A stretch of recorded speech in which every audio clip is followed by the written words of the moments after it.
We're judging that person. They committed suicide. It just carries the echo of judgment to me. Okay, I understand. It has a level of agency that is, in fact, not correct because there are things spinning out beyond your control, etc. All right. A rangi or a man, this may be our last topic, we'll see. A rangi or a man has lost $320,000 in a Bitcoin scam, buying it through a website. It went well at the beginning. Isn't that often the way? We've heard about Bitcoin setbacks recently and the kind of chanciness of investment in the cryptocurrencies. What is your investment advice, panellists? That's why we've got you in here today. Because ever since the book Rich Dad, Poor Dad, which basically said it's a dull waste of time having your savings in superannuation schemes. That was the poor dad. You know, he put money in the superann schemes in Hawaii and he was never going to be rich. People have been trying to get rich quick, haven't they? What attitude do both of you have towards this whole topic? I'm a fairly cautious person financially, I would absolutely say, and I'm in general think steer clear of any get-rich-quick schemes. I mean, I think the vast majority are loaded against you. In this instance, obviously criminally loaded against you. But anyone who says making easy money, in my experience of the world, people who have made a lot of money tend not to have made it easily. No, and this is a scam. This is not just simply trading in Bitcoin, which carries risks anyway. This was a Bitcoin scam, so the person's even money more of a disappeared. Scam than real so Bitcoin. You know, to 325,000 went into the vacuum of the internet. I mean, or into someone's bank account where it should not have gone, and the poor guy can't get the money back. And you report it to the police, but you know it's happened overseas. The police presumably have no jurisdiction. I don't think Interpol's going to be interested. I think, boy, the internet more than anything. Some ways you might just be smarter to be a poor dad rather than an utterly destitute dad. Are you surprised that people would still pay a lot of money through a website? There was a list of scams recently published, and a whole lot of people, you know, are still duped by them. But we're also pretty careful now, aren't we? I mean, the bank phoned me this morning and said they would follow up with an email, and I nearly asked them, "There's nothing to click on, is there?" Because I had, you know, wasn't 100% sure he was from the bank, although I'm sure he was.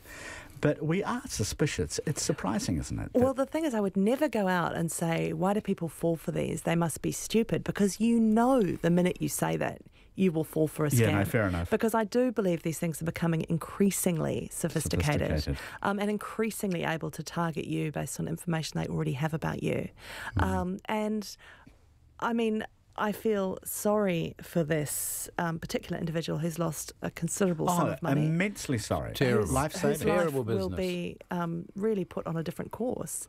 But also, I suppose it is really worth just doing your due diligence. You know, before handing over any cash, because I think we're all aware it's very hard to come across. Yeah, and these scammers, some of these scammers are so amateur. You've only got to read your junk mail for to be amused. They're just ludicrous notions they're putting to me personally, addressing me as Richard, and you've forgotten your final payment, make this payment and just nonsense, but I find it very amusing to read them. Richard Langston has been on the panel today, so has Joe McCarroll. Thank you both. Thank you, Jim. For a very interesting hour, and thank you for listening to it, everyone. And we are back with the panel tomorrow. Checkpoint is coming right up.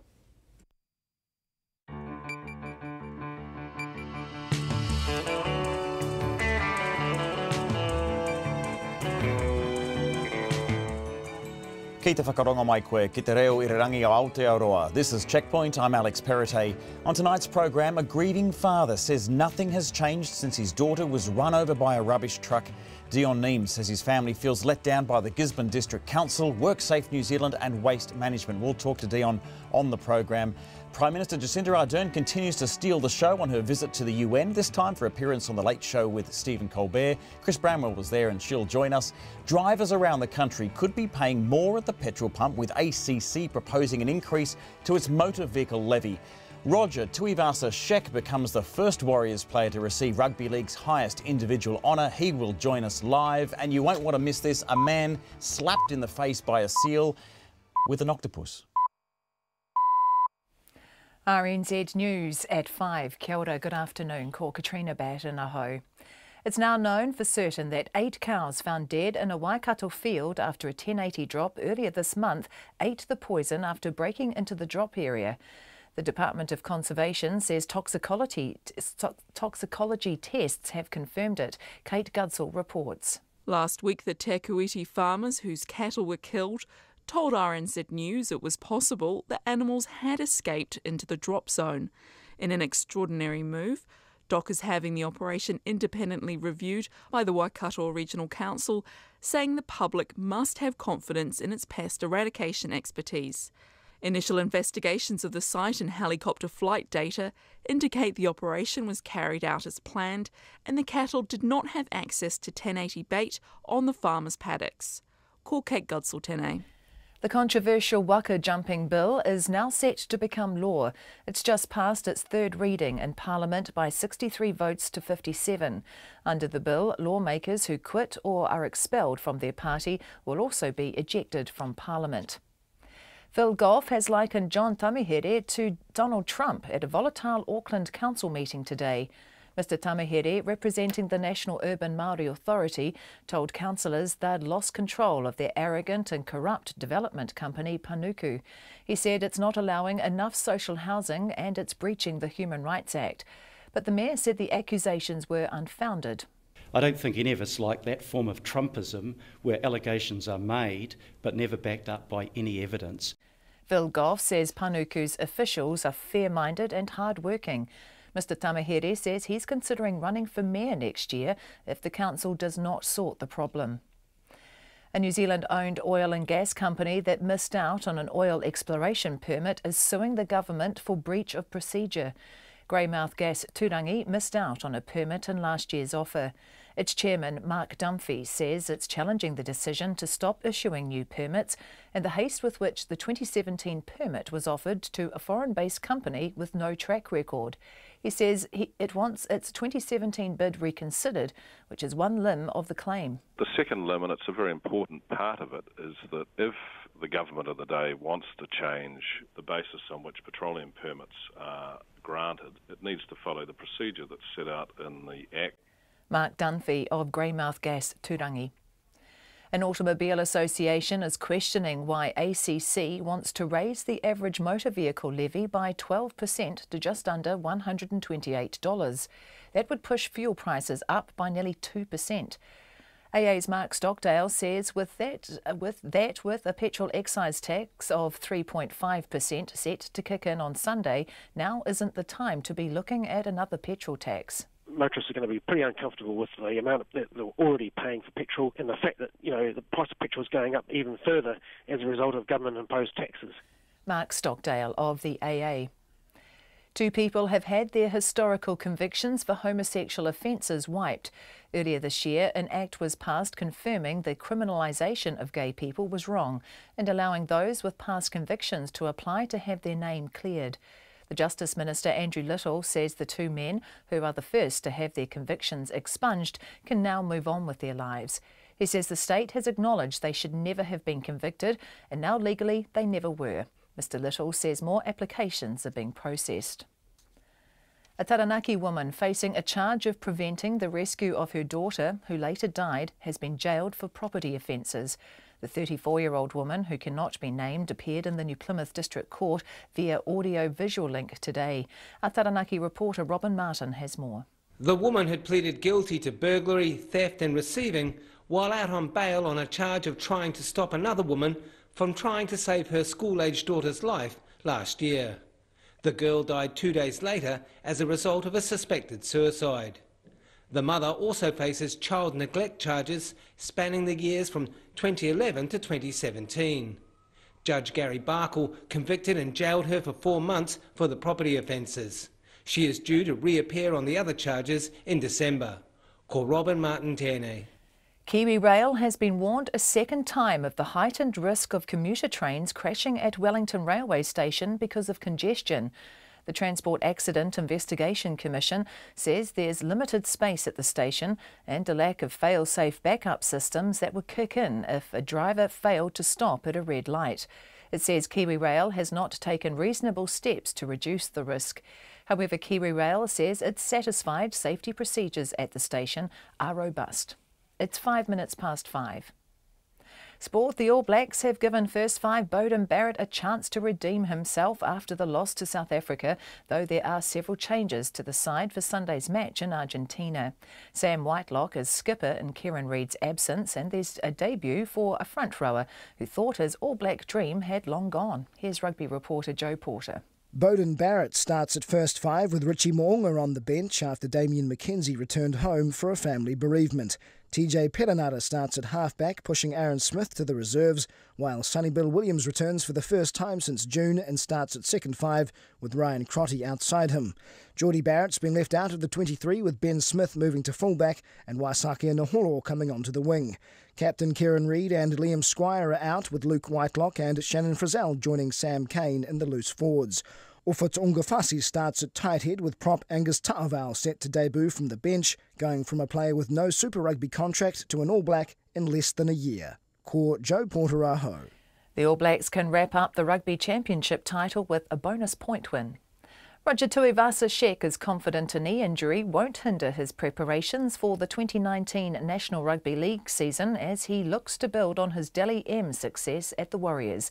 The Kiwi fullback was ruled out of New Zealand's tour of England after undergoing surgery this month, but remains hopeful he'll have a full pre-season. That's the news.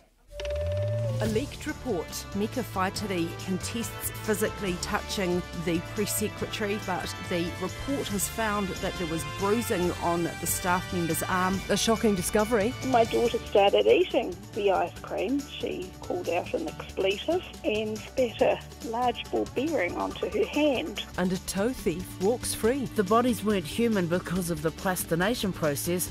He couldn't be said to have improperly interfered with a dead human body. Keeping you grounded. Morning Report with Guy and Espiner and Susie Ferguson, weekdays from 6. Then on 9 to noon, innovative Kiwi surfboard manufacturer Kinnaroad's global ambitions. And after 10, Emily Lakdawala, planetary scientist and expert on the most complex space robot ever built, the Mars rover. Join me, Catherine Ryan, on 9 to noon after Morning Report on RNZ National. Met service weather through to midnight tomorrow in the west from Northland to Wellington, including Coromandel, Bay of Plenty, the Central High Country and Wairarapa. Fine spells and isolated showers, some showers possibly heavy for eastern parts from Bay of Plenty to Wairarapa tomorrow afternoon and evening. For Gisborne and Hawke's Bay, scattered showers, some heavy about the ranges this afternoon. Thunderstorms possible tomorrow afternoon and evening. Nelson and Marlborough, scattered showers clearing overnight, then returning inland tomorrow afternoon and evening, possibly heavy. Buller, cloudy periods and a few showers. Westland, fine today, apart from a few showers north of Hokitika. Showers developing elsewhere tomorrow morning. Canterbury, Otago and Southland, mainly fine, however a few showers about Southland and Otago today, and isolated showers about the Canterbury foothills tomorrow afternoon. For Fiordland, a few showers in the south, spreading elsewhere tomorrow, and the Chatham Islands, showers gradually easing, increasing fine breaks tomorrow. It's 5:08, and you're listening to Checkpoint. Thank you very much, Katrina. Thank you to all of you for tuning in. Tonight, a grieving father says his family has been let down by his council, WorkSafe New Zealand and Waste Management after his daughter was killed by a refuse truck. Dion Neem's 6-year-old daughter Carla died after being struck by a truck in Gisborne in May last year as she was crossing the road on her way home from school. After Carla's death, the council, who oversees rubbish collections, committed to changing Waste Management's schedules to operate outside school hours. But Dion says that hasn't happened, and on Tuesday a Waste Management truck was spotted in the same place, just outside their home at 3 o'clock in the afternoon. A Facebook post by Dion's wife Fiona has sparked outrage from within the community, and whilst Gisborne's Council's CEO Nadine Thatcher-Swan met with the family yesterday to say sorry, Dion told me a short time ago it's still not good enough. Carla was a very smart 7-year-old kid. She was coming home from Central School that day on his scooter. I'm talking about a kid that's been around heavy plant, boat trailers, tractors. So she was aware of the dangers and the risks that, there was nothing new to her about heavy plant. So, My take on it is that she looked into our driveway. There was a truck obscured or parked very close to that driveway, if not across it. It's hard to say I wasn't there. She looked up. She saw no one in the driver's seat. She got halfway across the grill of that truck. It then leapt into life, ran her over, and killed her. We hope instantly. Yeah. And Dion, we're talking about I'm guessing a left-hand drive truck, so someone was in the truck correct. At the time that didn't see her. Correct. And, you know, my summing up of that day was a guy that was putting rubbish collection, sorting rubbish, that being recycle. He's got in, he hasn't looked, he's just hit the accelerator and she's gone, and that's it. And this is at 3 p.m. or thereabouts in an area where there's a school and kids all over the footpaths and walking home from school. Correct. And to make things worse, Alex, he just kept going. He didn't even know he'd run her over. Wow. Now, Dion, I know this is kind of re-traumatising going over it all, but I just want you to step through us in terms of the timeline. We're talking 15 or 16 months ago. What did the council say to you at the time after this happened, when you approached them about the dangers of this sort of activity happening at that time in your area? What sort of representations did they make to you? The Chief Executive of the Gisborne District Council reassured our family and the community that she would de-risk these areas, highly populated primary school zones, by not allowing waste management to work in those zones during those times. And those times are 8:30 in the morning till 9:30 in the morning, 2:30 in the afternoon till 3:30 in the afternoon. And what has happened since? Because there's been a lot of interest generated by this after your wife's Facebook post yesterday or the day before, including a response from the CEO of the Gisborne District Council. But tell us what's happened. How many times have you seen almost the exact scenario happen again outside your home? I have first-handedly seen 2 non-conformances acting within those times. And now we've got the third one that was on Tuesday afternoon that was actually initially reported by our eldest daughter. And just describe to us what you mean by the non-conformance. Well, they've been working in those areas that they're not supposed to be working in at those times that where there is a demarcation zone. They are not to enter those areas. So we're talking they've been working in those areas from 8:30 in the morning till 9:30. So they've basically broken their cordons. This is a rubbish truck in your driveway or close to your driveway at those crucial peak hour school times. Correct. Now, in this Facebook post, Dion, by the CEO of the Gisborne District Council, Nadine Thatcher-Swan, she said she was sorry, it's unacceptable. She's gone to ask for an explanation, and she's made it very clear to Waste Management the areas and times for operating, and it's unacceptable that these expectations have not been met. Have you met with her since that post? I met with her yesterday. And what did she say? It was pretty much the same sort of explanation. She said that she had put Waste Management on notice. She could not articulate to me how many non-conformances there had been through her own auditing program or anything like that. So I am none the wiser on how many non-conformances there actually has been that we haven't seen. And I'm talking about the Gisborne district here because, I mean, we only live in one of those school zones. And she informed me that they were put on notice, that Waste Management were now put on notice. What that penalty looks like, I don't know. Have you spoken to Waste Management yourself? Yes, I have. I've talked to their GM for the Lower North Island on Tuesday night. I called him myself. And what does he say? He was shocked. He was absolutely shocked. He thought that the corrective action was being carried out and that they were adhering to the cordon. But there seems to be no commitment at all here to their own rules. Is there a rationale? Did they offer you a rationale as to why this keeps happening?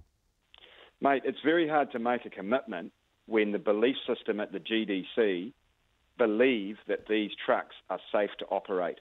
So what do you make of the words of and the gestures of the CEO of the District Council, who keeps apologising, but her own staff don't admit that this needs to be fixed? That's right. I mean, I really question that as a senior leader in a business, because absolutely shocking. I mean, I just can't understand it. It really, to me, raises a question about the culture at the GDC. Dion, was there a WorkSafe investigation into the death of your daughter? There was. And what did that conclude, and did you receive any compensation? No. That came up with 3 considerations, and I'll run through those considerations very quickly for you. Those considerations were a label on the truck saying that I operate from the left and I stop often. And the second consideration was that there would be an education program, and the third consideration was that we would take the NZTA stickers from the left-hand side of the vehicle on the windscreen and remove them to the right, because we believe that would give more viewing opportunity. Now, Dion, to the best of your knowledge, have you seen any of those 3 recommendations taken on board by Waste Management? No. And I've also had members, senior managers in Waste Management document that this would not have saved our daughter's life. These 3 considerations would not have saved our daughter's life. And I'm really concerned now about our community. It'd be just absolutely devastating to see this happen again. And if there's one thing we can learn from this, is that we can actually put corrective actions in place the best we can. I mean, cameras on the front of trucks, for example, at a bare minimum.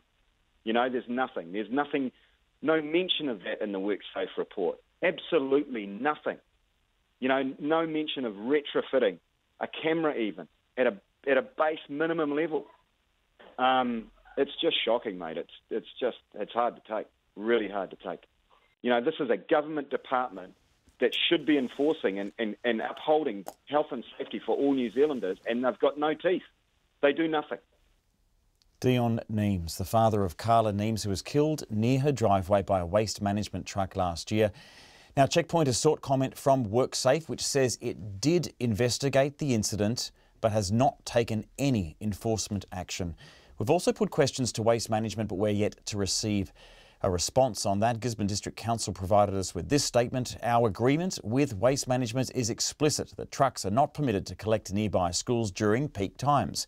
This incident is a breach of our agreement and has eroded the trust between Council, Waste Management and our community. Waste Management say this occurred as a result of human error. We've advised Waste Management's senior management of their non-performance. The statement keeps going. Non-performance against our contract, and we are considering available remedies. As an interim measure, we're looking into removing the large trucks from collecting in these sensitive areas. There are limited options for large-scale waste removal in this region, but our priority is finding a long-term solution and restoring the trust in our community. They say, the statement goes on, we met with the Neems family yesterday. We advised how sorry we were for the distress that this has caused. We will get you more updates on that story as it comes to us. It's 18.5 minutes past 5. To New York now, where Prime Minister Jacinda Ardern has faced one of her busiest days, including a meeting with Canada's Prime Minister Justin Trudeau and Chile's President Sebastián Piñera, and speeches at a business forum and a global planet summit. Of course, the day ended with an appearance on The Late Show with Stephen Colbert. The New York Times has called my next guest the biggest thing to hit New Zealand since Frodo dropped the ring into Mount Doom. Well, we'll see about that. Please welcome Prime Minister of New Zealand, Jacinda Ardern.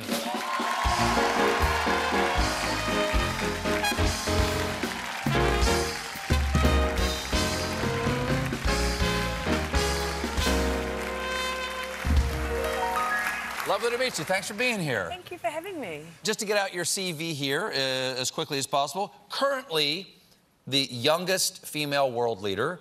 You are the third female Prime Minister of New Zealand, leader of the Labour Party, and the second elected leader in history to have a baby while in office. That's right. And you actually, who is this? Is this Neve? That's Neve. This was a lovely shot. This was you at the UN with your baby. Has any leader ever brought their baby to the UN No, before? I'm told it hasn't happened before. That's a first. Everyone was making that noise about my partner, weren't they? Yeah. Right there. That's Clark. You could technically be described as a hobbit yourself, because I understand you grew up near Hobbitown. I did. But I do find it slightly offensive that everyone thinks that every New Zealander starred in either Lord of the Rings or The Hobbit. Were you in Lord of the Rings or The Hobbit?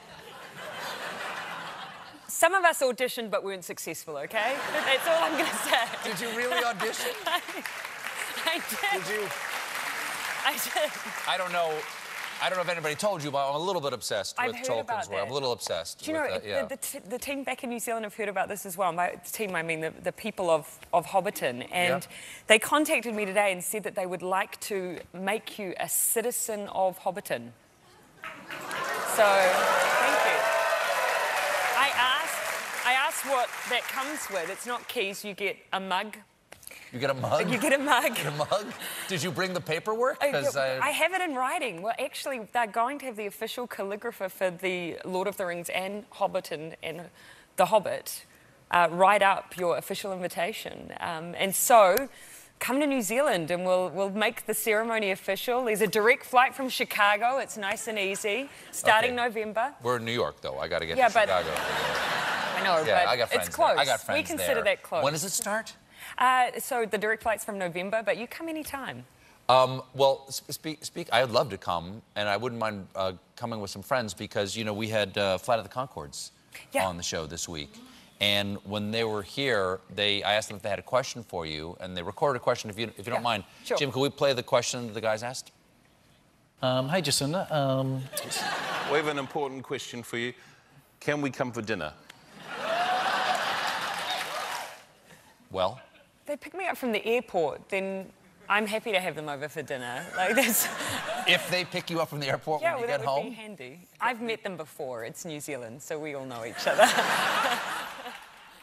That's a little bit of the Prime Minister Jacinda Ardern's appearance on the Stephen Colbert Show, or the Late Show with Stephen Colbert. You can watch more on that on Prime tonight at 10:35. Our Deputy Political Editor Chris Bramwell was there in the audience, and I asked her what's next for the PM. Yeah, it was funny at the end of the Colbert Show. He said to her, I hope your speech goes well tomorrow and I hope everyone laughs. With her, that is. So that was kind of funny. But yeah, she has her speech tomorrow in the General Assembly. It'll be early morning New Zealand time. And she said that she's going to be talking about New Zealand's values and that she'll just pretty much be talking about the values that New Zealand has had for a long time over successive governments. So that will be in the General Assembly tomorrow. It's getting towards the end of the general debate, which we think will wrap up on Friday local time here, which is Saturday in New Zealand. So she'll have that speech tomorrow. She also has a bunch of other stuff tomorrow too. She has a carbon neutral summit, which New Zealand is hosting. And then there's a New York Times summit about women in leadership with Julia Gillard there. And then she's also going out to Columbia University to meet some New Zealand students. So it's actually another really packed day here. It's a pretty relentless schedule. And of course, she does have her 3-month-old daughter with her. So I think everyone's probably a bit exhausted. Yes, and of course, behind all the smiles and all the things that are happening around the UN, there's been a lot of tough talk as well. We saw Donald Trump today really accuse the Chinese of getting involved and meddling in the elections in the USA without much proof, and we saw a little bit of the Chinese reaction. Of course, Jacinda Ardern met with Justin Trudeau as well as the Chilean president all around trade. So how do you see the Prime Minister in the way that she's dealt with those issues? Obviously not confrontational, but how has she handled questions from yourselves, from the press, regarding some of the big issues that are at play here at the UN?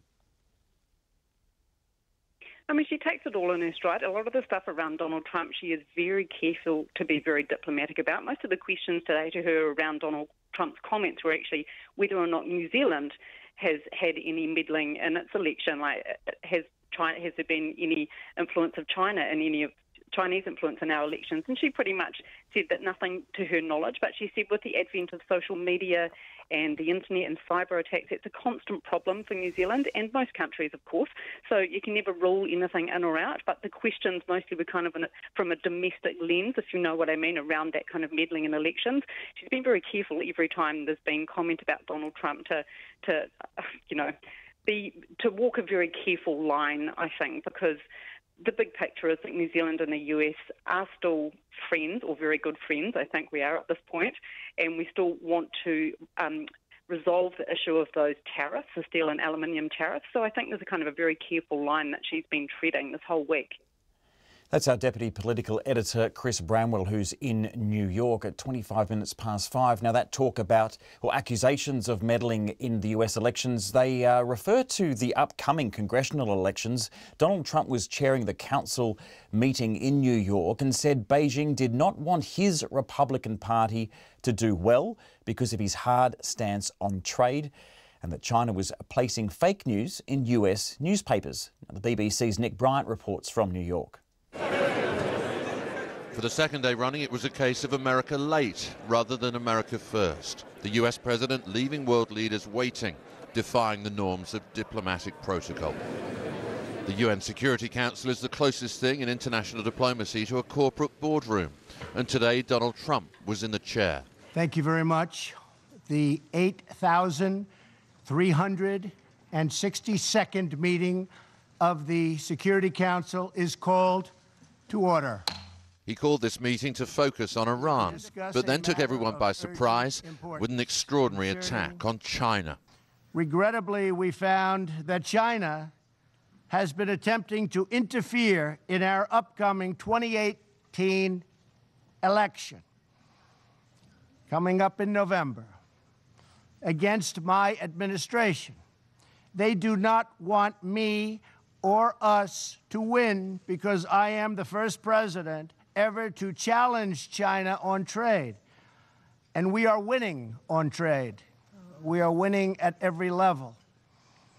We don't want them to meddle or interfere in our upcoming election. The startled Chinese delegation held an emergency huddle. I now give the floor to the Minister for Foreign Affairs of China. And then delivered its impromptu response. We did not and will not interfere in any country's domestic affairs. We refuse to accept any unwarranted accusations against China. And what made this all the more remarkable was that President Trump made no criticism of Russia for its meddling in the 2016 election. President Putin will be delighted to hear that. A trade dispute between Washington and Beijing has been widened by Donald Trump to include a fight over election interference, and in a setting designed to ease international tensions. We've seen them intensify this week between the world's two most powerful nations. That was Nick Bryant from New York at 28 minutes past 5. Now, you'll have heard of the owl and the pussycat and something about them being in a boat, but this next story is a tale about a seal and an octopus and a kayak.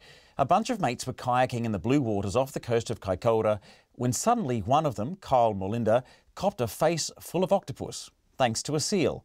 Now, if you can watch this, you'll want to see it. The footage has gone viral, and Kyle Molinda explains why. Mate, it was crazy. I team up with GoPro, and they just launched this new Hero 7 Black. And to do that, they sent a group of us down to around the South Island, and we were in Kaikoura testing it out, and we're out kayaking with the guys from Kaikoura Kayak, looking at the fur seals around the peninsula there. And then, honestly, this is the craziest part, was we saw a giant fur seal fighting an octopus. And we were just sitting back, watching it fight, and then all of a sudden it just went deep. Like, we're talking, it was probably like 10 meters away from us, and then it just went under the water, and we're like, where is it? Where is it? And Tayo, who was in the front of my kayak, kept the GoPro rolling, and then if you look at the video, you'll just see out of nowhere, it just comes from the depths and does this big thrash. And it's a fur seal with an octopus in its mouth, thrashes and hits me in the face. Well, it went all over you. I mean, I guess it all happened quite quickly, but did it take a while to, I suppose, get detentacled? It didn't. It managed to rip off, I guess, one tentacle, and then the octopus was still alive. Here's the crazy part. So it was alive, and then it grabbed onto the kayak. And if you jump onto my Instagram, which is Bear Kiwi, you'll see the video on there. It's a longer video, and you'll see the octopus is actually holding onto the bottom of my kayak. It is alive and not giving up. And then the guide comes over, uses his paddle like a fish slice, gets the octopus off, and then the seal just is like, you know what, you win today, octopus. And then the octopus goes off and does his thing. And it was a big seal, wasn't it? In the little bit of the footage I've seen, at the beginning I thought it was some sort of whale that might have been surfacing there. Were you a little bit concerned about your safety? Oh mate, it happened so fast. I don't know if I had time to be scared, to be stoked, to be surprised. I mean, I got slapped in the face by an octopus. What do you think the seal was trying to say? What was his message? Oh, mate, I don't know. You could say something like he wanted to seal the deal or get the seal of approval. I don't know, man. It was absolute. I don't think the seal knew I was there. Okay. You don't think he thought you were a fisherman? He was just trying to help. Yeah, man. He just came up and I think he got more of a fright, or I got more of a fright. Either way, the poor octopus was in the middle of this whole thing, eh? So and it wasn't a small octopus either. No, it was huge, and I don't know if you've seen them, man, but they are spooky as anything. That is a creepy thing to happen. Wow, and are you a seasoned kayaker, Kyle? I mean, do you go out often, and have you seen anything like this, let alone been in the centre of it all? Yeah, mate. Well, I've spent my summers kayaking the Abel Tasman, and I've been out in Kaikoura a lot. And you see cool things like this, but not like this, man. You might see, a seal fighting an octopus from a distance, but for it to come up to you and for that to happen, that's a once in a lifetime. And as much as it smelled like squid and it was gross, it was pretty cool. Amazing. So you've got more of this footage on your Bear Kiwi Instagram account, so maybe people can go and see a few more photos and a bit more of that footage. I guess you're going to maybe have to deal with some newfound fame now, Kyle. Oh, it's crazy. I woke up this morning to the emails have not stopped rolling. The phone has not stopped happening. It's just been ringing all day. People just calling me from the States, from Australia, from all around the world, wanting interviews. And I guess it's kind of cool to know that people want to talk about something positive. That's the seal and the octopus man, Kyle Melinda.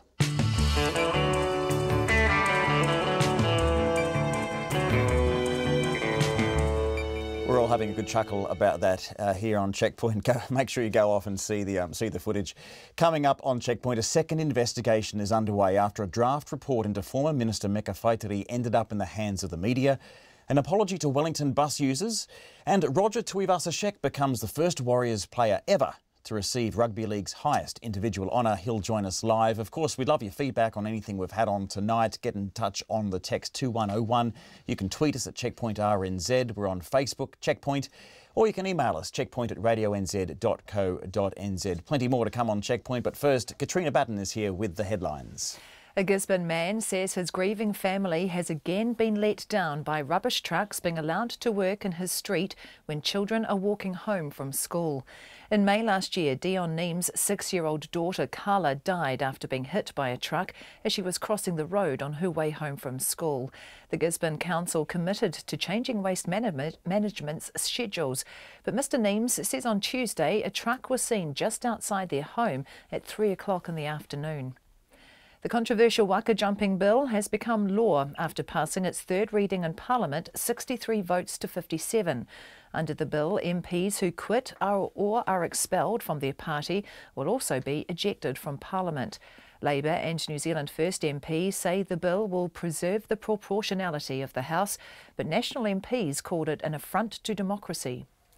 A toxicology report has confirmed that 1080 poison killed 8 cows found dead in a Waikato field after they escaped into a drop area.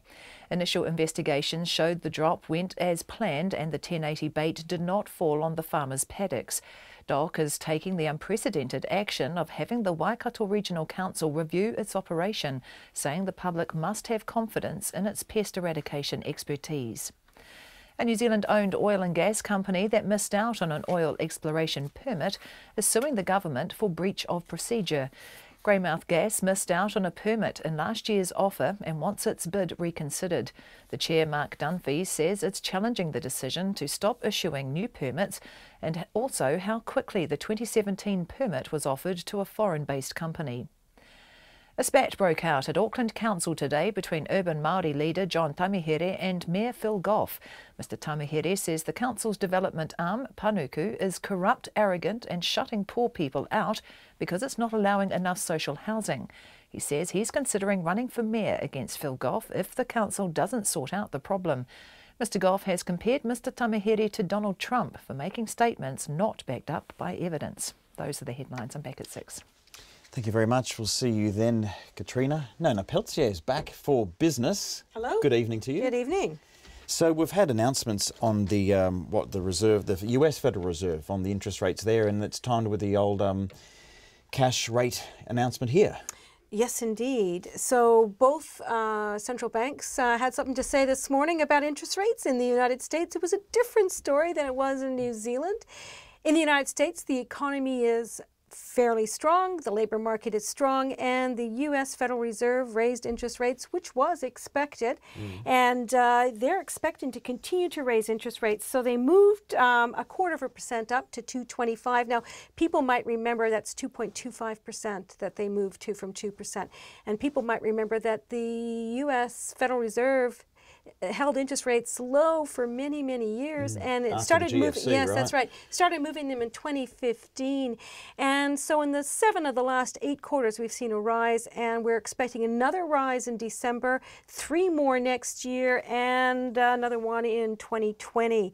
So they're expecting their economy to remain strong for the next 3 years. Now, that's in contrast to what we saw from our Reserve Bank today. Now, keep in mind, it wasn't a full monetary policy statement. It was just a simple update, their review of the OCR, and in that case, the governor, Adrian Orr, said that while the GDP growth was stronger in June, there's uncertainties around the strength of the economy, given some of the negative sentiment we've seen.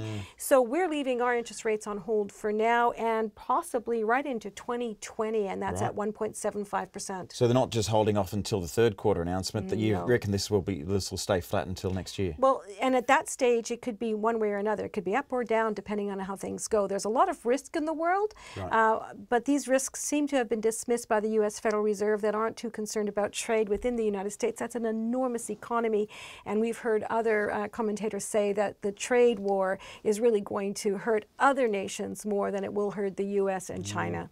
So in this case, we're going to see things change. And of course, that was priced into the currency markets. And so in that case, our currency barely moved. We were at 66.5 US cents, 91.7 Australian, and 50.6 pence. Wow. Now, Cavalier, this is the wool scouring business. Yes. Our last New Zealand-owned one. That's right. And it's gone. It's sold. It's going to, well, it's not yet. So they're negotiating, but it's looking like it's going to sell. They're expecting to get, what did I say here, $13.5 million in cash for that business. It's the last one in New Zealand, but it's because we have a lot less sheep than we used to have. Back in the 80s, we had something like 75 million sheep. Now we have about 25 million sheep, so not as much need for scouring businesses. Now, Cavalier is going to have a long-term contract with the new buyer, whom they've not disclosed, and so they'll continue to have access to wool products that make their carpets. That's going to be the business they focus on. Right. Now, however, the market wasn't too happy with that, and Cavalier's share price fell nearly 8% today. That was 5 cents down to 61 cents. But overall, the market was down in any case. We fell more than 2/3%. That was 63 points down. And we were dragged down to some extent by A2 Milk. It was down 2.5%. It's New Zealand's largest public company. And so we were finished there at 9,286 on the NZX Top 50 Index. Anything else in the markets happening today? Well, I don't know. Why we need to talk some more? Do you think we should chat about business? I can talk all afternoon if you like. I know, that's one thing for sure. We'll let you save up any other market updates for tomorrow. I'm sure you'll be in and have the very latest for us. Absolutely. Thank you very much. Nona Peltier there with the business update at, almost 20 minutes to 6. There's now a second leak investigation underway at Parliament as the draft report into former Minister Meka Whaitiri ended up in the hands of the media. She was sacked last week for an altercation with her press secretary back in August when they were both at a Crown Hui in Gisborne. The draft report, as reported by the New Zealand Herald, says there were photos of a bruise on the staffer's arm and that she was described as looking traumatised after the run-in with Ms Whaitiri. The Prime Minister, still in New York attending the UN General Assembly, says the leak is hugely disappointing and an investigation has been ordered. Here's our political editor, Jane Patterson. Last week, Jacinda Ardern called a media conference to announce she had stood Meka Whaitiri down after reading the report commissioned by Ministerial Services. She had asked for the report to have the personal details of the press secretary removed before it was released publicly. But a draft copy was leaked to the Herald, which Ms Ardern says is disappointing. We were going through a process to make sure that that was dealt with appropriately, that we were protecting the employee involved in this situation. I'm advised by the Department of Internal Affairs that they themselves will be undertaking an investigation to find how that leak occurred or how the report came to be leaked. Obviously, the fact that I have stood the minister down out of her role as a minister demonstrates that I was not satisfied with what I received in that report. The National Party Deputy Leader Paula Bennett says the details in the draft report are extremely concerning, but she says it's not up to her to say whether Ms Whaitiri should quit Parliament altogether. That's a call that the Prime Minister needs to make, but it seems to me that she's setting a very low bar and a low standard, and I think the country deserves better. That isn't actually a call for the Prime Minister, though, is it? That one is for Meka Whaitiri herself, whether she leaves Parliament. Yeah, but it is also for the Prime Minister to set standards amongst her caucus. Ms Ardern was asked whether Ms Whaitiri should stay on as an MP. Of course, she's being directly elected by the people of Ikaroa-Rāwhiti and continues to represent them. My decision was around her holding ministerial warrants. I made the decision as soon as I saw the report, and I believe it was the right one. Ms Whaitiri contests part of the report, which the Herald says is about whether there was in fact any physical contact. A member of Ministerial Services and the Press Secretary herself are said to have taken photos of a bruise on her arm. The incident occurred because Ms Whaitiri had missed a media opportunity with the Prime Minister. With the Herald reporting, the Press Secretary is saying the former Minister had grabbed her by the arm and pulled her outside as she needed to talk to her. The co-chair of Labour's Māori caucus, Willie Jackson, has stood by Meka Whaitiri throughout and says nothing has changed. We've all made it clear that we support what the Prime Minister is saying, and we're going to just leave it at that. Do you still support Meka Whaitiri? Oh, that support remains from the Māori caucus. During parliamentary question time, Mrs Bennett put these questions to Winston Peters as acting Prime Minister. Is he concerned that Meka Whaitiri still disputes the allegations of physical contact when the report details there were bruises left on the victim caused by physical contact? Speaker, the report is still private. There has been a leak. That leak is being investigated. Paula Bennett then asked him if anyone from the government had apologised to the victim. Can I just say that the victim is not known to me. The report is still confidential and is being released, and the delay is to protect the so-called or alleged victim. And that I'm answering the question as the way a lawyer would, not the way some twit would, like you. The government says the release of the redacted version of the report will go ahead as planned, which should be within the next few weeks. From Parliament for Checkpoint, Jane Patterson. It's 5:43. Roger Tuivasa-Sheck has become the first Warriors player to receive Rugby League's highest individual honour, the Dally M Medal. The Warriors captain and fullback overcame stiff competition from Newcastle fullback Kalen Ponga, who was born in Western Australia to New Zealand-born parents. Veteran Rugby League commentator Ray Warren was on the founding committee for the Dally M Awards and says the significance of the award should not be underestimated.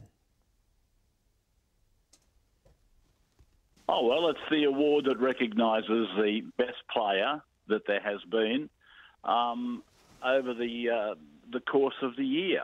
It's as simple as that. And to give you an example, Jonathan Thurston has won this medal 4 times. Jason Taumalolo, I think, a couple of times, and Peter Sterling going back again a couple of times. So Tuivasa-Sheck, he's won the award because he got the most number of points allocated to him by champions of the past. I can't really simplify it any more than that. And what do you think about the Warriors? Because what we see in New Zealand is perhaps sometimes some impatience with the way the Warriors go. They got 8th this year, so they made the finals. Unfortunately, they were bundled out in week 1 of the finals. This is obviously a great big shot in the arm for them at the end of the season. They've got some superstars and they're recruiting better as well. How do you see them performing next year, Ray? Oh, there's my Kelpie barking in the background. So the Kelpie obviously is hoping they go one step better again next year. But look, I think everything this year that happened was good. But people like Green and Tuivasa-Sheck and your wingers, they're all very, very good players. You've got some very strong forwards there.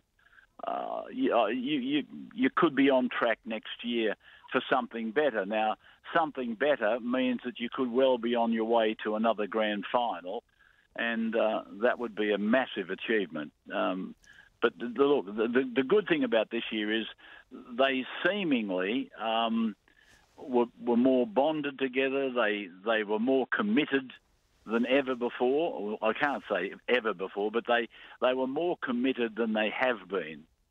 They really wanted to achieve, and I just hope that keeps up under the coaching of Stephen Kearney. Before you go, Ray, you saw the prize ceremony last night, the Dally M Awards. What did you make of the Kiwis there, Isaac Luke and Jordan Rapana and others getting up and performing that very impromptu haka? It seemed to be very unexpected if you look at the faces of people there in the audience. What did you make of it? I thought it was brilliant, to tell you the truth. I got a shock. I was only watching it on TV. But at the end of the day, I thought it was brilliant. It was spontaneous, and I take it. I mean, I'm not an expert on the haka, nor what it actually means, but I thought it was a native challenge or something like that. But it was an embracement of one of their own winning the biggest award you can win in rugby league, and that was Roger Tuivasa-Sheck, and that was the chorus led by Isaac Luke. Nobody does it better than him, and I just thought it was spontaneous and brilliant. That's Aussie commentator Ray Rabsy Warren. Stay tuned because Roger Tuivasa-Sheck will join us on the program live after 6. Now we're going to stay with sport. We're just going to change codes. The All Blacks have given first 5 Beauden Barrett a chance to redeem himself after the loss to South Africa, though there are several changes to the side for Sunday's match in Argentina. Rugby reporter Joe Porter is in our Wellington studio. Joins us now. Good evening to you, Joe. Hey mate, how are you? Not bad. Before we get to Beauden, there's a start here for Carl Tu'inukuafe.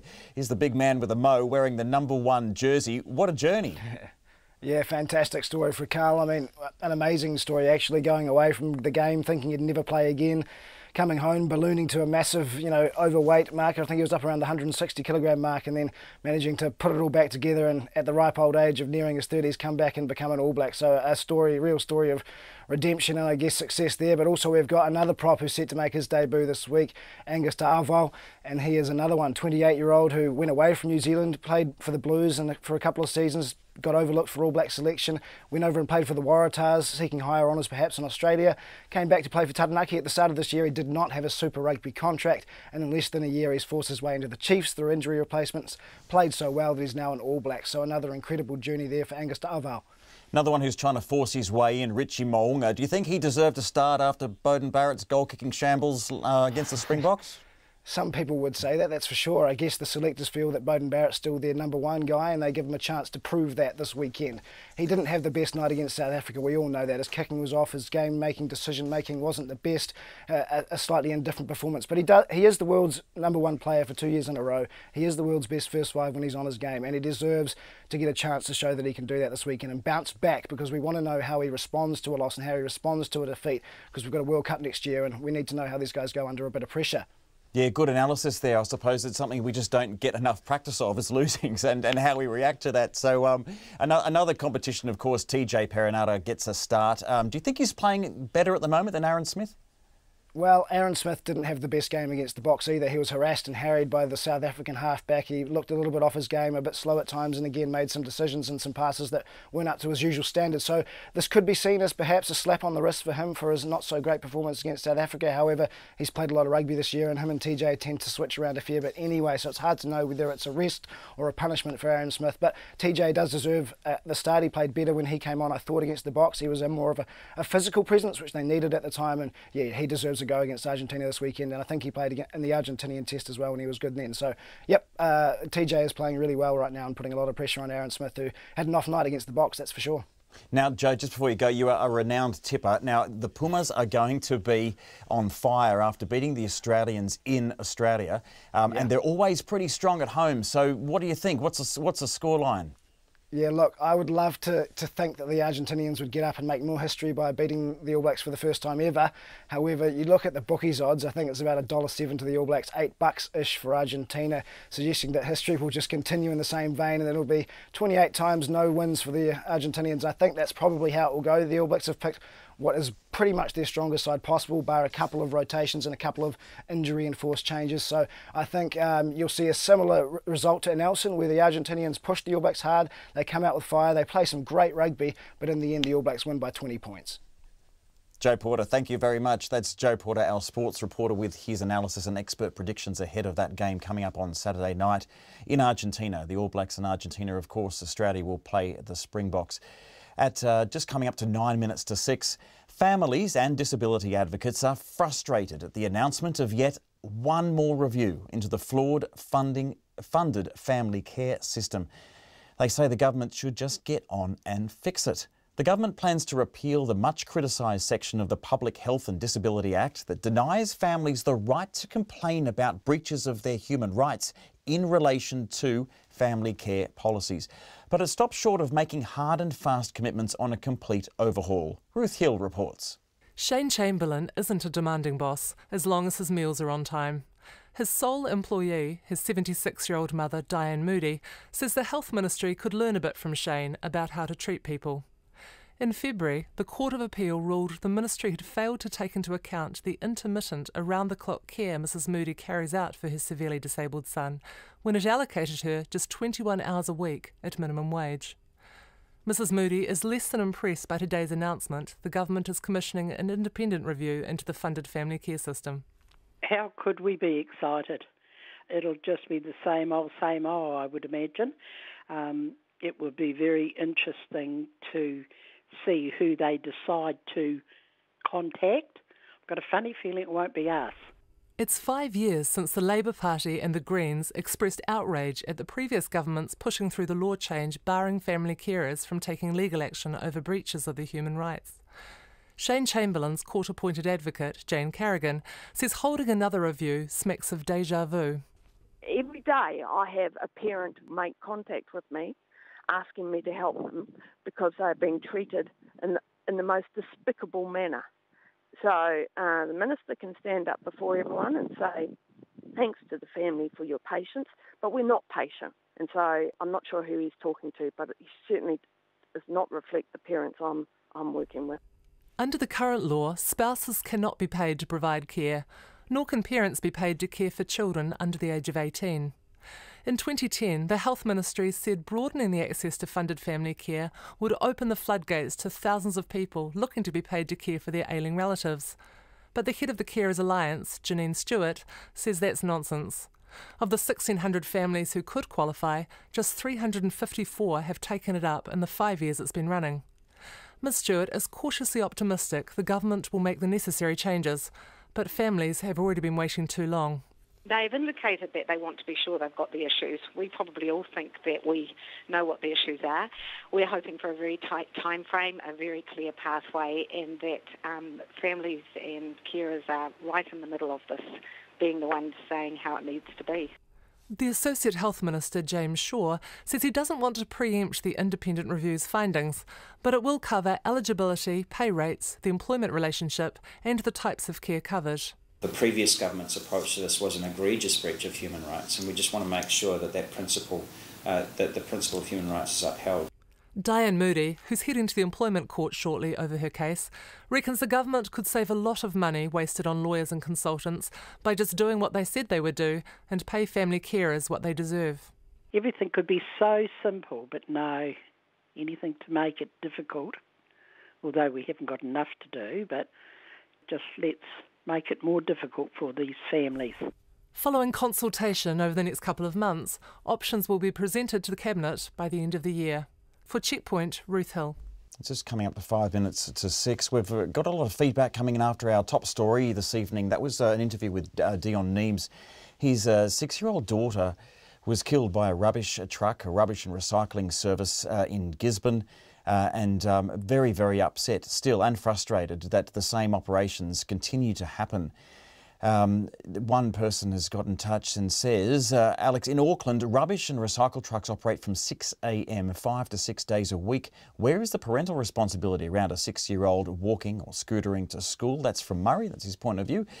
It's good to have a bit of balance always from our listeners. Another listener says, we see rubbish and recycling trucks operating around our school at the peak times in the AM and PM in Kapiti. It happens relatively frequently. Thank you for getting in touch. Another person, cameras and/or ultrasonic detectors retrofitted to rubbish trucks are at a minimum. Another point of view. The final one, every rubbish company in New Zealand should be using... I don't know if I'm going to read that one out because this is a blatant advertisement by a company who is a rubbish removaler who's got in touch and perhaps taken advantage of that. So I'm not going to read out that company's name, but we will read out any other, perhaps... feedback with a point of view, but perhaps not so blatant as that one as it's coming up to 4 minutes to 6. The US President Donald Trump has labelled sexual assault allegations against his Supreme Court nominee as a big, fat con job, but says he's open to changing his mind. A third woman has gone public with explosive new accusations of sexual misconduct against Brett Kavanaugh during the 1980s.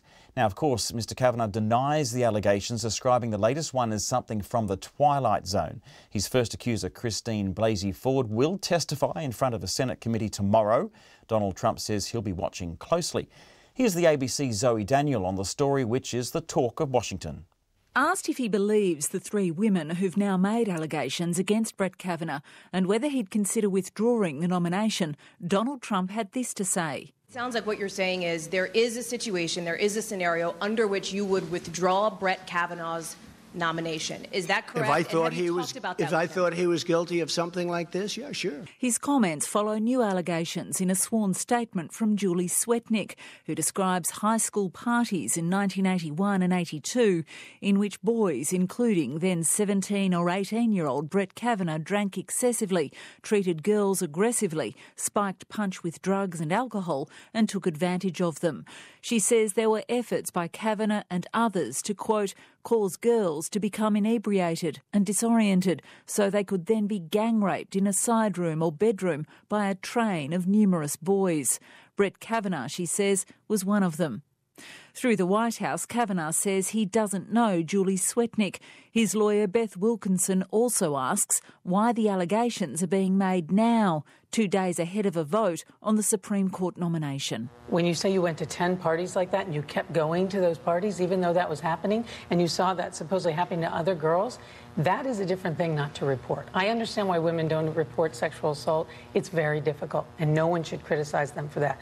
But this is a whole different level. She's the third woman to allege sexual misconduct against Brett Kavanaugh, who, if confirmed, would become a lifetime Conservative judge on the Supreme Court, which has underlying control of much of US policy with the questions that it settles, many of them on moral issues. The allegations against Kavanaugh, therefore, have Democrats calling for a full investigation before a vote. Democratic Senator Kirsten Gillibrand. This is not about whether or not he should be convicted. This is about whether he has the privilege to serve on the highest court of the land for a lifetime. This is not a court of law. This is a job interview. And it's our job as senators to assess if he is honest. Some Republicans are developing similar reservations, but not all see it that way. Senator Steve Daines. This is a smear campaign. I'm very concerned of this trial by tabloid. Brett Kavanaugh is due to testify before a Senate committee tomorrow with his first accuser, Christine Blasey Ford. Committee chair, Republican Senator Chuck Grassley, says at this stage that will go ahead. If Brett Kavanaugh is not confirmed, Republicans will have no chance of confirming a nominee before the midterm elections, which may lead to a very different candidate should the Democrats do well. Just coming up to the news. Oh, sorry, that was the ABC's Washington correspondent Zoe Daniel. Now, the police have got in touch. There's a truck fire in Maramarua and Waikato. Police are telling drivers to avoid State Highway 2 if you're driving home or otherwise on the road near Maramarua, which has been closed due to the fire. Emergency services were called about 4:30. No one was injured. There's diversions in place around Kopuku Road, and State Highway 2 will be closed for about 2 hours, so do watch it there. We'll talk to Roger Tuivasa-Sheck after 6 o'clock news. RNZ News at 6. Ngā mihi nui, good evening, ko Katrina Batanaho. The controversial Waka jumping bill is now set to become law. It's passed its third reading in Parliament this afternoon by 63 votes to 57. Here's our political reporter Craig McCulloch. Under the bill, MPs who quit or are expelled from their party will also be ejected from Parliament. Electorate MPs could try to win their way back in through a by-election. Labour and New Zealand First say individual MPs should not be able to defy the will of voters and switch parties during a term. But National MPs say it's an affront to democracy and will have a chilling effect on free speech. The Greens grudgingly voted for the bill, saying it was the toughest decision they'd faced over the past year, given their long opposition to such legislation. From Parliament, Craig McCulloch. ACC will have to make a compelling case to get its proposal to raise motor vehicle levies through Cabinet. The proposed tax change could add another 2 cents to already rising fuel prices. The plan to raise the levy by 12.1 cents will also hit vehicle registration costs, which could jump by $15 to $128. The ACC Minister Ian Lees-Galloway says the government is acutely aware of rising living costs. ACC are going to have to make a very, very strong case for why they think now is the right time for petrol prices to go up. We know families across the country are facing rising living costs, and when Cabinet comes to consider these proposals, that is something that we will definitely be taking into account. The ACC Minister Ian Lees-Galloway. The Prime Minister has ended a busy day in New York with one of the most anticipated interviews of her trip. Jacinda Ardern has appeared on The Late Show with Stephen Colbert, a CBS TV show with well over 3 million viewers. She was introduced as the biggest thing to hit New Zealand since Frodo dropped the ring into Mount Doom, and the Lord of the Rings theme continued. I understand you grew up near Hobbiton. I did, but I do find it slightly offensive that everyone thinks that every New Zealander starred in either Lord of the Rings or The Hobbit. Were you in The Lord of the Rings or The Hobbit? Some of us auditioned but weren't successful, OK? That's all I'm going to say. Jacinda Ardern on The Late Show with Stephen Colbert, and that clip was courtesy of Prime TV.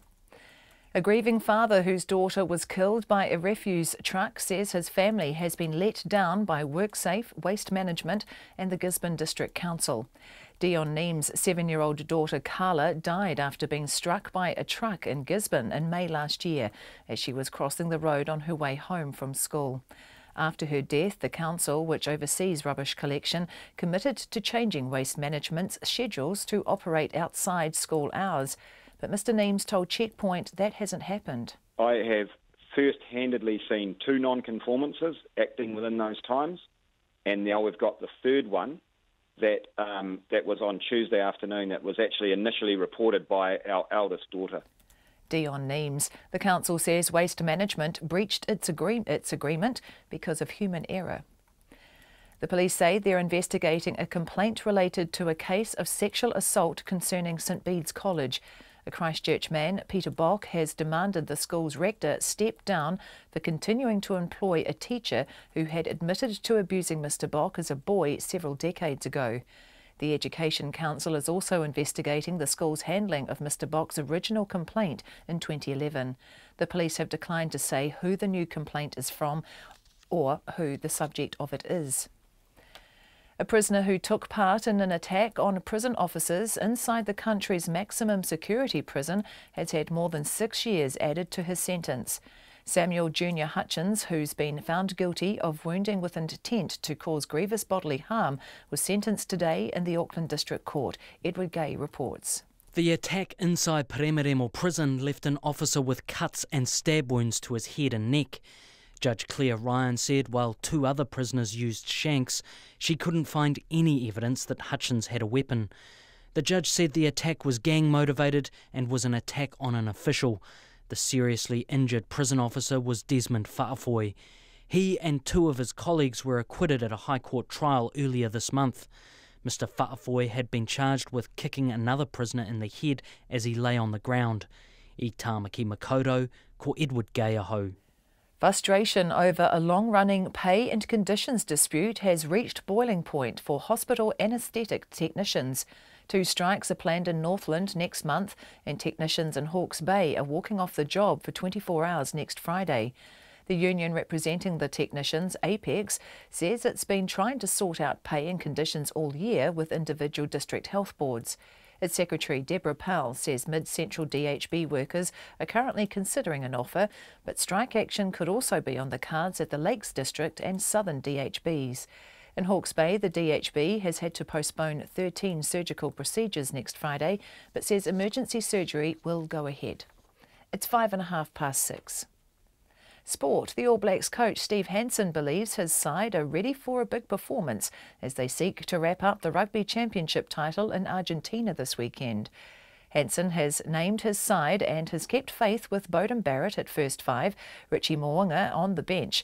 TJ Perenara takes over at halfback, Sonny Will Williams and Ryan Crotty are in the midfield and Geordie Barrett is out with Ben Smith at fullback and Waisake Naholo on the wing. All Black teams are well known for coming back reasonably strongly after a defeat, and we had a really good session on the Monday off the park, and a lot of the lessons were talked about, and the week so far on the training park seems to be showing us that they're going up to another gear, and really looking forward to Saturday. Steve Hansen. The New Zealand Breakers will take part in an historic match against NBA basketball side the Phoenix Suns next week, but coach Kevin Braswell admits it hasn't been the ideal preparation. With only 1 full training after a busy Tall Black season and players on leave, Braswell says there's a lot of work to do. I'm one that doesn't make too many excuses. You know, we still got 10 other guys here. The best thing is the Tall Black guys are back now, and they're back for good, and they're out of that fever window. But we aren't where we want to be, I'd say defensively the most. I mean, that comes with playing together, that comes with building chemistry with each other. Kevin Braswell. Jamaican sprint star Usain Bolt will find out in January if he's secured a professional football contract for the A-League's Central Coast Mariners with their next pre-season game in a fortnight. That's the news. Tonight on Nights, Our Changing World tackles the issue of concussion in rugby. The BBC asks if humans are losing their taste for cow's milk. And Motoko Kakubayashi is on the line from Japan, which is up to typhoon number 24 this season. Just at the end of the ceremony, the 2 caskets had been taken out of the chapel, put into different hearses. The Defence Force cultural group were there and they performed that haka. Spine-chilling, really. That must have been very emotional. That's Lately with Karen Hay on RNZ National. Met Service weather through to midnight tomorrow in the west from Northland to Wellington, including Coromandel, Bay of Plenty and the Central High Country, also Wairarapa. Fine spells and isolated showers, some showers possibly heavy for eastern parts of Bay of Plenty to Wairarapa tomorrow afternoon and evening. Gisborne and Hawke's Bay, scattered showers, some heavy about the ranges this afternoon. Thunderstorms possible tomorrow afternoon and evening. Nelson and Marlborough, scattered showers clearing overnight, then returning inland tomorrow afternoon and evening, possibly heavy. Bulla, cloudy periods and a few showers. Westland, fine today, apart from a few showers north of Hokitika. Showers developing elsewhere tomorrow morning.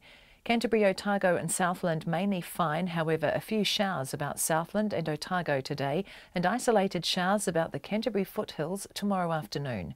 For Fiordland, a few showers in the south spreading elsewhere tomorrow, and the Chatham Islands showers gradually easing, increasing fine breaks tomorrow.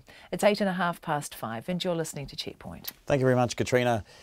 The Warriors captain Roger Tuivasa-Sheck has become the first Warrior to be named the NRL's Player of the Season. He received the award at a gala event in Sydney last night where fellow Kiwis performed an impromptu haka in his honour. Roger's just landed back in Auckland and joins us now live. Congratulations, Roger. Hey, thank you so much. Thanks for having me on. Still pretty stoked to have won that award and still on a real high right now. Did you receive a hero's welcome at the airport? Yeah. All the journalists were there with the flashing lights, so that's as good as it gets. And just stoked that people were there just to take interest. And I was happy to share what I experienced because it was definitely a special moment for me and my family and my club. Hey Roger, tell us what went through your head as Mal Meninga read out your name. I just still couldn't believe it. He called my name out, and so I turned to my old man and I just looked at him, and he didn't say much, but I could tell in his eyes he was proud. But yeah, we just locked eyes and just said, "Oh man, how crazy is this? Do you believe that I'm being named Dally M Player of the Year?" It's crazy. It was just a special moment, and there's sort of not many words that sort of describes it. I saw that footage and I've watched it a few times as you look at your old man, and he had that look in his face that at least told me that he wanted to say something, but he just shook your hand. I thought if he said something he might just burst into tears. I guess you might have felt the same. Yeah, I think that was exactly it. We sort of looked at each other and I was like, wow, how good's this? And he was just smiling, and the eyes were getting a bit watery, so I just went in for the hug and then stood up. But no, it's definitely a special moment, and I was glad I could have my old man there just to share that moment with him. Roger, you're an inspiration to many people, but you are dripping with a quiet humility in the way you conduct yourself. You've been made captain this year, you've saved people in car crashes, and now this. So, I mean, you could see that respect in your fellow countrymen with that haka. How did you feel as they did that? Oh, man, that was special because I've just been to a lot of occasions where the haka is presented to someone in honour of the occasion or something special. So that was kind of the first time I've had a haka performed for me. So it meant a lot, and just to have sort of my teammates, especially Isaac, Luke, and Dan Sivanga, but even having players from other teams sort of stand up and do the haka, and it meant so much. And yeah, I was just so honoured, and I was pretty lucky to have that. Hey Roger, we spoke to Ray Warren a bit earlier on. He was quite optimistic about the Warriors' chances next year. He said that getting 8th was very good, a great improvement, and things are looking good because of the player group and how united and committed you are. What are you aiming for 2019? Just some consistency. We went well. We started off, we had a good patch in the start, up and down mid-season, and then again just a real up and down in the back end. So just making sure that the boys come in with similar attitudes, all wanting to go to the next level and all wanting to be better than they were before. And if they turn up to pre-season with that kind of mindset, then I'm pretty sure that we can go even further than we did this year. And before all that, and obviously before you get to the off-season, we've got the Kiwis and Kangaroos game. How's that medial ligament? And you're going to be back on time? Oh, I wish I could say I could be. Just a couple of days now that I've been ruled out. My knee's not going to be ready in time, but I'll definitely be there with with all the support and watching it with the team and helping wherever I can during the week if need be. Thanks so much, Roger. Congratulations again. You're the first Warrior to ever receive it. I don't think you're the first Kiwi. I think Gary Freeman got it way back in the day, in the early 90s perhaps. But it's you're a pioneer there, and hopefully we'll get a few more Warriors getting it after you. Yeah, yes, for sure. Thank you guys for having me. Thank you for having me on. Yeah. Congratulations, and soak it all up. It's just coming up to 13 minutes past 6. National says things are getting ever murkier with the latest release of all the government documents and communications regarding the Chief Technology Officer position. Deputy Leader Paula Bennett says it implicates a raft of other Labor officials and staffers, and the Prime Minister and her office are right in the centre. But the government says the documents released today do the opposite, and it's clear the Prime Minister, and they've cleared the Prime Minister of any undue involvement. Here's our political reporter, Gia Garrick. The government released dozens of heavily redacted documents today. They include communications between Jacinda Ardern and the former Minister Claire Curran on WhatsApp, in which they discussed the Chief Technology Officer appointment process. It comes 2 days after the man who was lined up for the role, Derek Handley, released his own text and email communications with Ms Ardern and Ms Curran. With Claire Curran having now lost her ministerial portfolios over the saga, National is trying to drag Jacinda Ardern into the frame. Its deputy leader, Paula Bennett, says the communications make it clear that Ms Ardern has not been upfront with New Zealanders about the extent of her involvement. I find it absolutely outstanding that so many people are involved. Claire Curran's almost been thrown under a bus. We now have the Prime Minister, we have a Chief of Staff, we have a Press Secretary, a Party President, all involved in this process. And I'd have to say the Prime Minister and her office are in the thick of it. The new Minister for Government Digital Services, Megan Woods, who stopped the recruitment process for the CTO position when she took over Claire Curran's portfolio, rejects Ms Bennett's assertion. It is clear from these communications that the Prime Minister was not involved in the shortlisting of candidates and that Claire acted independently on deciding who the preferred candidates were. The documents confirm that Mr Handley was offered the role pending conflict of interest checks. As I said at the time, this was reflected in the settlement Mr Handley received when the role was rescoped and the appointment process stopped. Mr Handley was paid out $100,000, a quarter of the salary he was set to make as the government's Chief Technology Officer, after the government cancelled his job offer. Jacinda Ardern, who's in New York, yesterday denied having had any involvement she shouldn't have with Mr Handley or the role he was offered. I've always said that I've had communications with him, that when I was first asked, I acknowledged that I've had contact with him. I acknowledged receiving messages in April, and again, he sent me one message mentioning the CTO role, and I did not engage with him on that. It would not have been appropriate. Megan Woods says she's now going to take another look at what the country needs in the context of a leader in the digital sector. One of the things that I've asked officials to go back and is actually consider what the core functions of the role are as a first place to start this rescoping. Ms Woods says she'll have more to say at the end of November when she takes her rescoping of the position to Cabinet. In the meantime, the government will be hoping it can soon turn a page on the troubled appointment process. From Parliament for Checkpoint, Gia Garrick. It's 16 minutes past 6. Urban Māori leader John Tamihere says Auckland Council's development arm is corrupt, arrogant and shutting poor people out of housing, and the Mayor is letting them. And the former Labour MP thinks he might be able to do better, admitting he's considering running for the top job after trading jibes with Mayor Phil Goff at a feisty council meeting today. Mr Goff has in turn compared Mr Tamihere to Donald Trump and says he won't be losing sleep if he enters the race. Rowan Quinn reports. Dancers dressed as flame-coloured Chinese lions opened the meeting, setting the scene for the fiery exchange to come. John Tamihere landed the first hit, accusing the council's development arm, Panuku, of breaching the Human Rights Act by capping the amount of social housing it allows. And he says when his Waipareira Trust tried to tell them about the breach, they didn't want to know. The answer from this arrogant outfit is get lost. John Tamihere said during the meeting that by ignoring the human rights breach, Panuku is acting corruptly. That prompted Mr Goff to interrupt. I think we should be careful here not to accuse officials that I think every member around this table would accept as having integrity of being corrupt. I think that's inappropriate. And I think you should withdraw that or produce evidence for your statement. Oh, no, I won't be withdrawing it, Mr Mayor. Okay. Well, no, because it's actually a value judgment that you should make. Yeah, well, I just want to separate myself, and other councillors may wish to do likewise. Mr Tamihere is the CEO of the Waipareira Trust, and the clash with Panuku has come as the Trust tries to build a development at Papatoetoe that he says should have a big percentage of social housing. He says the council and Mr Goff have lost control of the agency, which, though owned by the council, is run at arm's length.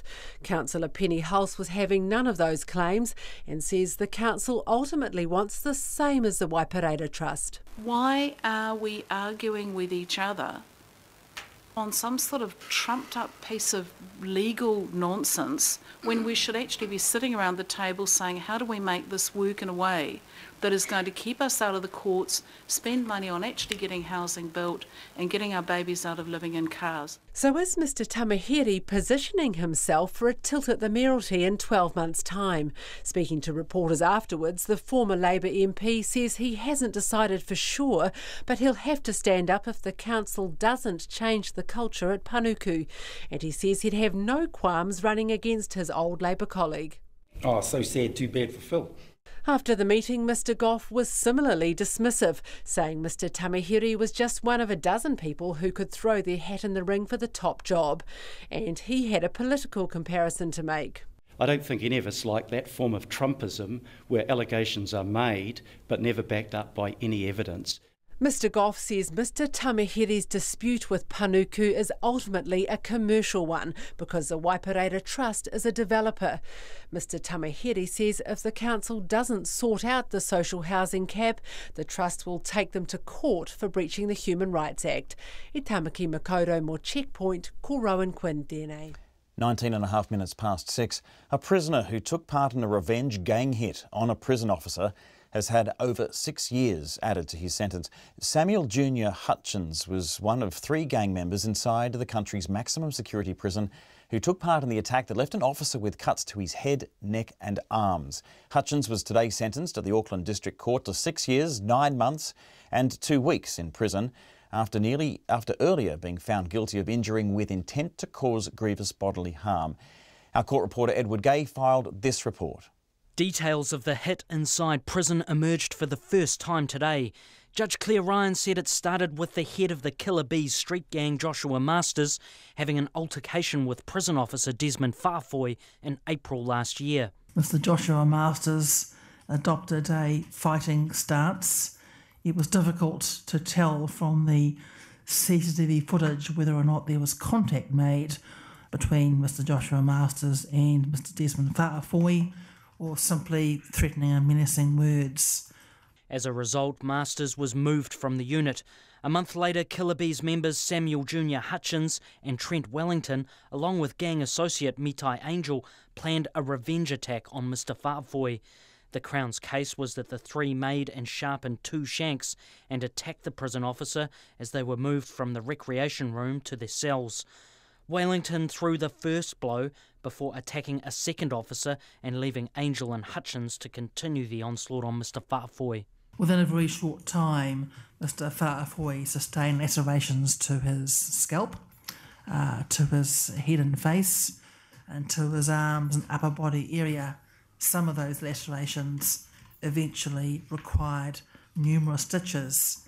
He began to bleed heavily. Judge Ryan read from Mr Fa'afoi's victim impact statement that said the officer now suffered from post-traumatic stress disorder. He's concerned about his and his family's safety because of the Killer Bees connection. And after the assault and because of the psychological and physical trauma he sustained, his personal relationship was significantly affected. The judge said Mr Fa'afoi has not been back at work since the attack. Judge Ryan did not go into the full reasons for that. Mr Fa'afoi was also charged after the incident. Body camera footage from another officer showed him kick Angel as Angel lay on the ground surrounded by other officers. Mr Fa'afoi was charged with having intent to injure but was acquitted following a High Court trial. In sentencing Hutchins today, the judge acknowledged he was the only prisoner not armed with a shank. But she said since he had arrived back to New Zealand, he has racked up a lengthy record. Between December 2014 and August 2016, a term of 18 months, you committed 23 offences. But Judge Ryan also acknowledged Hutchins had arrived with no family support, little education and no money. The judge took time off his sentence for his relatively young age and the courses he had done inside prison to turn his life around. Mo te hōtaka o te ahi, ko Edward Gay ahau. Drivers around the country could be paying more at the petrol pump, with ACC proposing an increase to its motor vehicle levy. But with a number of government-imposed petrol taxes already put in place this year, there are questions on why another tax is being lumped on drivers. Jessie Chang has more. ACC's proposed motor vehicle levy could add another 2 cents a litre to already skyrocketing fuel prices around the country. In Auckland, the price of unleaded petrol is already hitting $2.40 per litre, while in Queenstown, prices are nearing $2.60 per litre. The plan to raise the levy 12% will also hit vehicle registration costs. They are set to rise about $15 to $128. ACC Chief Customer Officer Emma Powell says rising medical costs related to road accidents is the reason for the increase. It's really driven by the increase in injuries and the increase of costs of those, more people needing weekly compensation. Another factor is the care that particularly our home and care support workers provide for those injuries.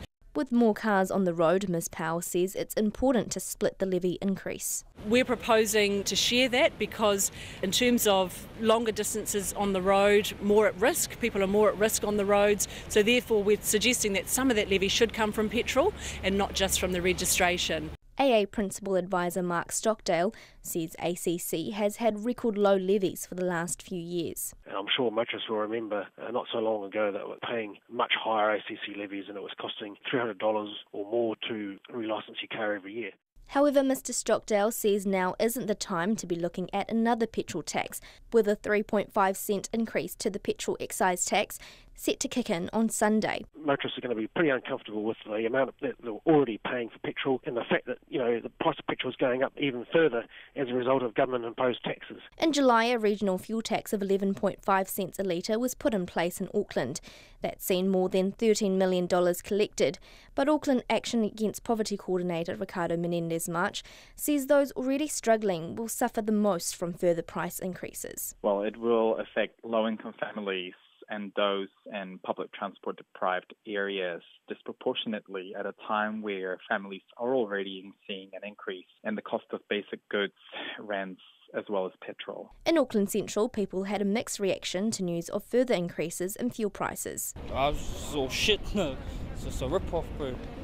We're already struggling as it is. It stinks. It stinks. I just want to be able to drive to work without having to spend a fortune doing it and drive to work. Because that's my choice. Personally, it doesn't worry me because I don't drive. But it might encourage people to use the bus. Oh, I don't care at all. I walk and take the bus and take the ferry, so yeah. Doesn't bother you at all? Doesn't bother me at all. I think that we should be paying for that sort of thing. Public submissions for the proposed levy changes can be made until October the 25th. Mō te hōtaka o te atipo nei, ko Jesse Chang tēnei. Before we leave you tonight, we want to bring you the update on the latest with the dramas with the Wellington bus service. The Greater Regional Council has apologised to Wellington bus users, but it told a parliamentary committee it wouldn't change anything if it had the chance to go back and start the process all over again. Now, council executives were grilled by 6 Wellington MPs this morning who've received hundreds of letters from disgruntled commuters since major changes were made to the bus network. They're promising a fix following an 8-week review. National MP Nicola Willis challenged the council's chief executive Greg Campbell and its chair Chris Laidlaw about where they thought they went wrong. So finally, so you wouldn't do that differently. You wouldn't do the network design differently. What is it that you would do differently? Because what you've said in this report is that you made a decision to fundamentally challenge decades of customer behaviour in the terms of the way the buses were used. It has not worked. It's been a disaster. What would you do differently? I guess if I could wind back the time, I would have some of the unusual attributes that came into this, and I'm not sure the process could have driven a different outcome. It is what it is. But the disruptions that have occurred have been driven by specific events that have eventuated. With the benefit of hindsight, a wonderful thing to have. You can say, well, could we have got a different outcome in one way or another? Pragmatically, as chief executive, I look through it and see the process we deployed. There have been reports, including from NZTA, commenting on that. The process was correct. Mr. Chair, with all due respect, Chris, do you have anything to say? What accountability do you think should be taken, and what, as a governor, as the chair of the council responsible for this, would you do differently? I can't think of anything in particular. I mean, yes, perhaps there ought to have been a little bit more scrutiny of the design itself, although it's a long time ago that there was design. Maybe at some point in the process we could have reviewed that with the users, that's one thing that I would have probably said we could have done. So that's firstly Greg Campbell, then Chris Laidlaw responding to MP Nicola Willis. The Tramways Union, which represents Wellington 450 bus drivers who have voted to take strike action next month, had representatives at the committee who were astounded by the council's response. Wellington Secretary Kevin O'Sullivan says the arrogance of the council is breathtaking. He spoke with political reporter Gia Garrick following the council's appearance. Was that disappointing to hear, that they actually have looked at the process and don't think they could have done anything better? Well, all it means is that nothing's going to be fixed. It's pretty straightforward. I'm not sure why anyone can't see that. But They've obviously been hauled in for a please explain. Have they explained anything? Not really, no. Just expect more of the same. Yeah. So, you don't think after the 8-week review anything would be different to what they know now? no, absolutely not. In fact, it's probably going to get worse. That's our view. Just because they won't accept their responsibility? Well, look, it can't be fixed. They've said they won't talk about the network design. That's the fundamental operational aspect. Until the network design is changed, that's going to be a problem. Then there's the industrial issues, and until that's fixed, that's going to be another problem. The two combined mean big problem, and up to now, right up to this minute, no one actually wants to say, hey, you know. That's Kevin O'Sullivan speaking with political reporter Gia Garrick, and just confirming to clarify that that's Wellington's 450 bus drivers have voted to take strike action next month. More to come tomorrow. Thanks for joining us on Checkpoint. Ka kite anō.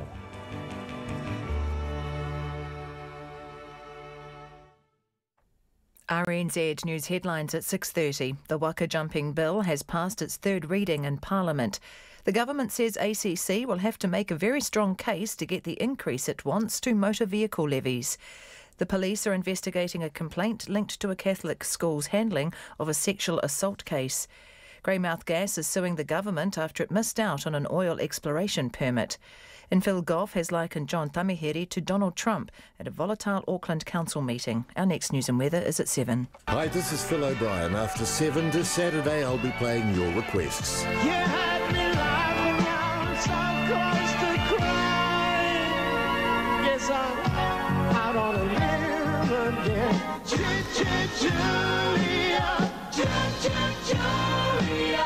Plus, Sting has a birthday next week, so in Late Night Phil, it's the Police Live.